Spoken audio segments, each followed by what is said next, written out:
What is up, weather enthusiasts? I'm your host, Pat's Path Predictor. Let's get right into the weather. Alright, so here's the situation we have for you, ladies and gentlemen. We have a lot to talk to you about today, as severe weather is going to be very, very hectic this week. We have a day 2 slight risk we're going to briefly talk about.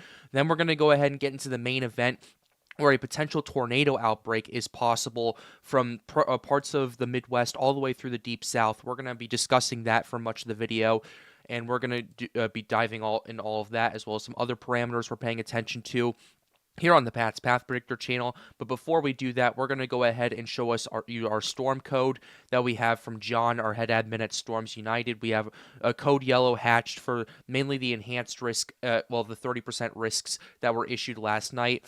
He had some stuff to do this morning, so that's why it's not particularly updated. It is a little bit different compared to what we were seeing at the SPC right now, but ultimately not that much really has changed, and we're going to have to continue to watch this and pay attention to it. But we have a hatched code yellow for the 30% risks, and a code yellow, a regular, that is, for the 15% risk. So, and this encompassing both days, days 4 and day 5. We have not put out day 6 yet, and I think we're going to start putting out day 6, I would say tonight, just so that way we can get a general idea in case things escalate in parts of the Carolinas, Georgia, Virginia, and those areas in the mid-Atlantic that could see more impacts from this. So that's what we have going on right now for parts of the United States right here for severe weather. But we also have to watch this area of interest right here. We have a slight risk of severe weather for the Texarkana region, as well as parts of Texas, Arkansas, Louisiana, and Oklahoma as well. Here's what we have going on. We have the main threat is the hail risk. We're looking at a 15% hatched hail risk, which is basically a 15% risk of 2-inch hail or greater happening within 25 miles of a point. The wind risk is at 15%, and the tornado risk is at 2%. So tornadoes are going to be the minimal threat. It's going to be mainly wind and hail today. But here's the quick summary that we have from the Storm Prediction Center. Severe thunderstorms producing large hail and localized wind damage are likely from northern and eastern Texas into southeast Oklahoma, across southern Arkansas, northern Louisiana late Wednesday afternoon and evening. Isolated severe activity may persist as far east as western Mississippi by Thursday morning. So that's what we have going on for tomorrow. We have that slight risk that's going to be tagged and all that. I'm going to go ahead and briefly talk about that and kind of take a look at some of the parameters. And since it is short range, we can take a look at the HER and other short range runs to kind of give a general gist. Okay, so here's the situation that we have right here. This is by 23Z, which is since daylight savings time was just a couple days ago, which is 6 o'clock p.m. Central Time right here. We're looking at CAPE at over 2,000 joules per kilogram. But I will preface this by saying that a lot of this is somewhat capped. There is kind of a bit of a stable layer in the atmosphere that's going to be below all that unstable energy. Like 2,000 CAPE to 23 SIN, that's not too bad, and that could easily break through that, in my opinion. However, we're going to have to watch that and see how this pans out. But you're looking at other areas that, at least by this current time, we're looking at a 1,400 CAPE to minus 52 SIN. That's going to be a lot harder to break right there, because you have less instability and you have more of a stable capping inversion to kind of supplement that. But ultimately, I do like what the SBC is going for with the slight risk right here. I don't think it's going to go enhanced or anything higher than that unless we see significant degrading in the capping layer in a lot of the runs, which we haven't really seen that much. We can also go ahead and take a look at the supercell composite as well, and the SIG-TOR parameter. Supercell composite is going to be pretty interesting. It's not going to particularly be that bad until, I would say, the overnight hours. This does, according to some of the runs I'm looking at. I want to take a quick look at the precip real quickly. Okay, yeah, this is a late afternoon into evening threat right here. It's not one of those overnight threats that we were seeing previously. But that's what we're potentially taking a look at right here. We're looking at storms developing actually over Dallas-Fort Worth, and then moving into rural Texas, into Oklahoma, Arkansas, and Louisiana as the overnight hours and the evenings start to persist. So that's kind of what we're dealing with right here. The environment based on the shear and based on the CAPE doesn't look particularly good for tornadoes. Let's go ahead and show you the wrap real quickly and take a quick look. I want to take a look at one of the soundings right here just to kind of give a general gist as to what we're seeing in terms of this severe weather threat. But here we go. Yeah, this isn't really the best for tornadoes. Look at the shear. We're looking at 15 knots of wind shear at the surface to 1 kilometer. It's 33 knots at surface to 6. It's not really that good for severe, well, not severe, but tornadoes. So I would not be so worried about that. And I like what the SBC is doing with the 2% risk with that. So ultimately, if you're in these areas, I would still watch out. It's still going to be a potentially significant threat, but ultimately it's not going to be nearly as big as what we're going to be seeing coming up in the next few days. Which, speaking of which, let's go ahead and now dive into it. So here's the situation. We have a 15% risk from Minnesota all the way down to Texas, Louisiana, Mississippi, and a 30% risk from Springfield, Illinois, all the way down to near the Arkansas-Louisiana border. We're going to have to pay very close attention to this. This 30% risk impacts potentially up to 8 million people right here, and the 15%, another 32 million people right here, including areas like Chicago, areas like, not Kansas City, but like Indianapolis, Nashville, Louisville, Birmingham, and as far north as Rochester, Minnesota right there, and La Crosse, Wisconsin as well. We're going to have to watch that as well, and even Des Moines, Iowa too. So we're going to have to watch that. Based on some of the stuff I'm paying attention to, this does look like it's going to be more of a squall line setup. It's going to be more of a linear setup. So I don't really necessarily think tornadoes are going to be the main threat with day 4's severe risk. It's mainly going to be large hail and damaging winds. But day 5 is a completely different story. Here's what we have. We have a 15% risk from Lake Erie all the way down to the Gulf. That is pretty interesting, to say the very least. And we have a 30% risk for Tennessee, Mississippi, Alabama, and Georgia, including the vast majority of Alabama, except for that one little slice corner over there that we're going to have to watch. And this is pretty interesting, and based on a lot of the stuff I've been seeing, this is going to be the day where it's a lot more discreet and it has a lot more of a potential to be a tornado outbreak. Also, just want to make a quick comment. This, as well as the Colorado State University's map, which I'll show you in a second, looks eerily similar to a particular super outbreak that happened about 50 years ago that I made a documentary on. So we're going to have to watch that. And we're also paying attention to this. This is what CSU is going for day 4, by the way. Mainly being a more of a squall setup right here, although it really encompasses that 15% risk all the way to the Indiana-Ohio border to the east and all the way to parts of the Great Plains in the west. But the day 5, man, this is very concerning to me. You have hatched from Ohio all the way to the deep south. And take a look at the max probability, 0.598. This is 2 thousandths away from getting the highest risk right here, which is a 60% risk for severe weather. 45% risk or greater in Tennessee, Georgia, Alabama, and Mississippi, as well as in parts of Kentucky and Ohio right here. And I know a lot of people on Twitter are really screaming and blowing up about this, and I don't blame them. This setup right here, according to the Colorado State University map, as well as the SBC map, looks eerily similar to the 1974 super outbreak in terms of where it's mapped and in terms of the threat level we are looking at right here. Granted, I want to make this perfectly clear. We are not, at this current time, looking at a potential super outbreak like we did in 1974. It's too early to say that. This is 5 days out at this current point. This is going to be occurring on Saturday. We don't know 100% of the details, but we will keep you updated on that. But this map is very scary. The 30% risk goes all the way to Lake Erie, and it moves all the way down to the Gulf of Mexico, according to CSU. And I would not be surprised if they expand the 30% risk tomorrow further up to the north to encompass parts of Kentucky and even Ohio, according to what we're seeing right here.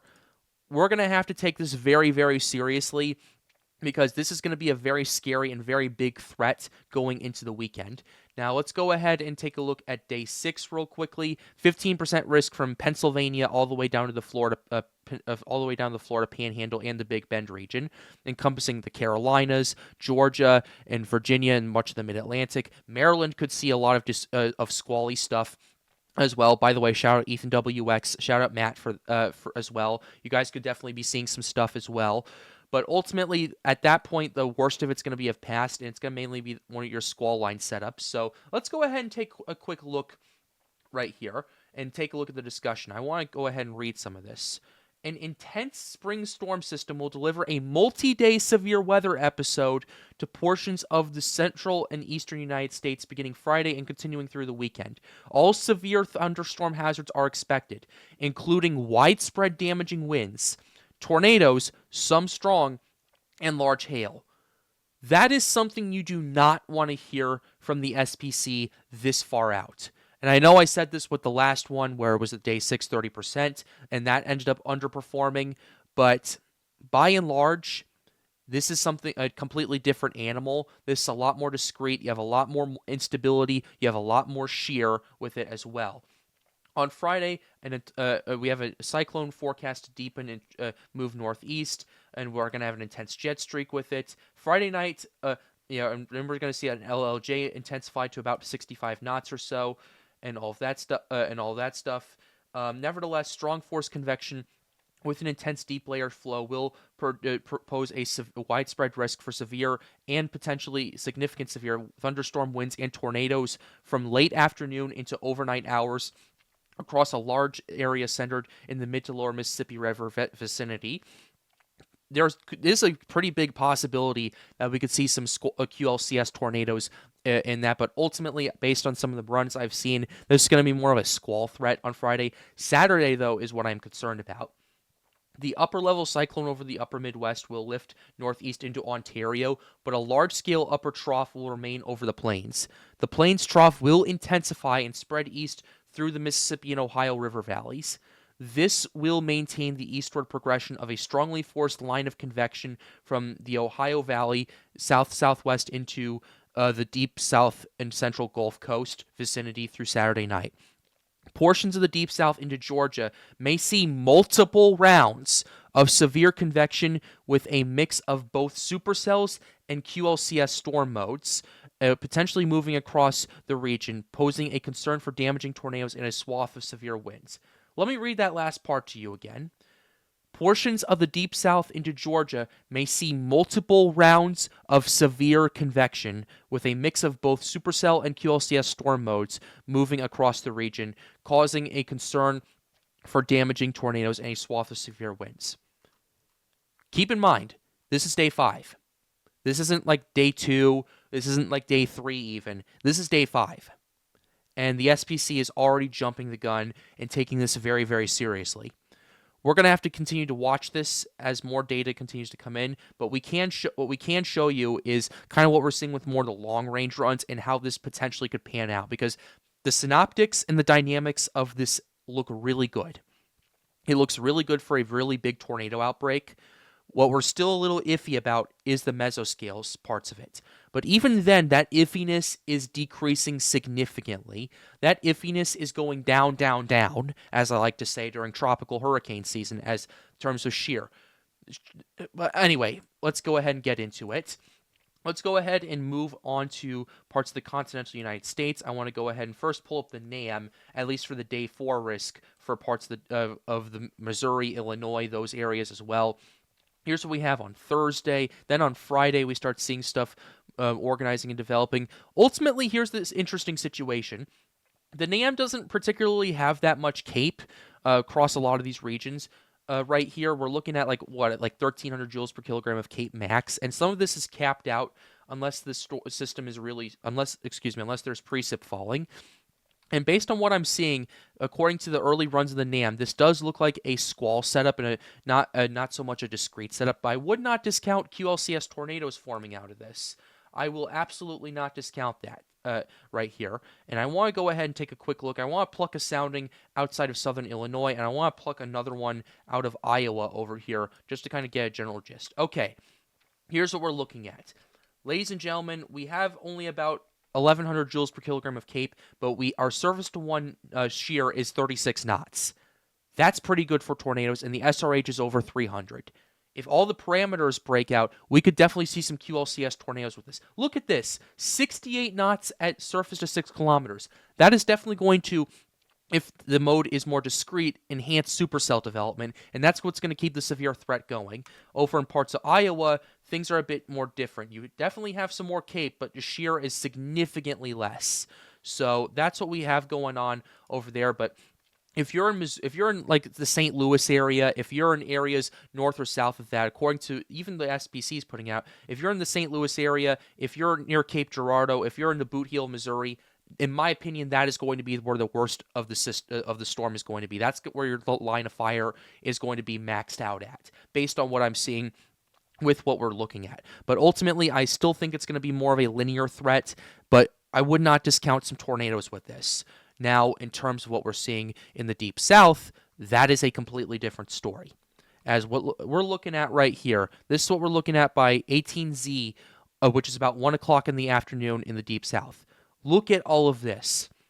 We are already, based on the GFS, we're looking at over 2,500 joules per kilogram of CAPE in a lot of these regions. Now, 2,500 joules per kilogram of CAPE may not seem like a lot, and I've said this before, but 2,500 joules per kilogram of CAPE in that part of the South is, I would compare that to about 4,000 joules per kilogram of CAPE in Oklahoma, in northern Texas, in Kansas during May. That is a lot of capital to play with. That is a lot of energy to play with. And in parts of Ohio, we're seeing CAPE values exceeding 1,000 already in the early returns. So that's something you're going to want to pay attention to. Most unstable CAPE, we can go ahead and show you show you that right here. Most unstable is pretty interesting. We're looking at over 2,600 joules per kilogram. In terms of mean layer, we're looking at around, I'd say, 1,000, around 1,700 average. Supercell composite's pretty interesting right here. This isn't something I like to look at, except for maybe craps and giggles and all of that early on. But we're already looking at an index around 13 or so. And those returns early on are pretty concerning for me. I also took some time to take a sounding out of this region right here based on all these parameters. This is the return it brings back. PDS Tor is the hazard. I would not pay too much attention to that. Look at the CAPE that we're looking at. 2,500 joules per kilogram of CAPE coupled with 32 knots of surface to 1 kilometer shear is absolutely going to enhance your tornado development. Surface to 6 kilometer is 63 knots. That's going to enhance your supercell development.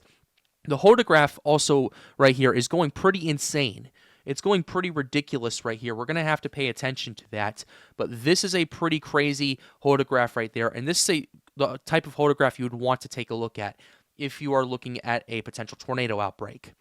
Now, here's what we're also taking a look at. I want to take a look at the wind barbs as well. This is pretty directional on top of it being good speed shear. This is the perfect type of shear you're going to want if your system wants a lot of tornadoes and they want them to be strong. That is pretty concerning to say the very least. Speed shear likes to generate strong tornadoes. Directional shear likes to generate more tornadoes. Speed and directional shear at the same time gives you a very bad combination of the two. And that is something we're going to have to watch. And that is something we're going to have to take very seriously. And we could potentially be seeing multiple rounds of this, by the way. And I know, and this is something the SPC is highlighting as well. I just want to take a look at the simulated reflectivity. Pretty low res right here, but this is the stuff we are potentially looking at so far. Now, I do want to go ahead and shift further up to Ohio as well, just to kind of see what the threat is going to be up in parts of Ohio and Kentucky and those areas as well, just to kind of take a quick gander at it. We're going to go ahead and pluck southern Ohio just to kind of see what kind of threat it poses over there. Definitely the tornado threat. It's generally more of a speed shear type of threat, so whatever tornadoes you do get, it could generally tend to be on the stronger side. You definitely have about 1,800 joules per kilogram of CAPE right here, so in that part of Ohio, you could definitely see some action with this right here. But ultimately, this is a threat we're going to have to take very seriously. This is something we're going to have to pay very close attention to over the next few days. And we'll continue to keep you updated here on the Pat's Path Predictor channel. I am going to be going live on this tonight, considering we have enough data and information, in my opinion, to cover tomorrow's risk, to cover Friday's risk, and to cover Saturday's risk. The live stream will be tonight at 7 p.m. Central Daylight Time, 8 p.m. Eastern Daylight Time for those of you tuning in from the East Coast. So be sure you stay tuned for that. Also, be sure to join the Storms United Discord server as well. We're talking about this pretty extensively. I'm getting my severe weather team ready to go, so that way we can get this information out as soon as possible. Also, it helps out with the storm code as well. Shout out to John for providing that. Also, if you want to support the channel more directly, be sure to join the Pat's Path Predictor Patreon. It's the first link in the description down below. I'm making a documentary right now that's going to be released in the next few days, so be sure to support that. I'll shout you guys out. I'll do that. You guys will get early access for future documentaries as well, so be sure to check that out as well. Be sure to like the video and subscribe to the channel if you want to see more of this, if you want me to continue covering this, because this is something I'd like to do, and this is something this is where it's such a big threat that I think we should be paying very close attention to. Well, with that being said, have a wonderful day, guys. Stay safe.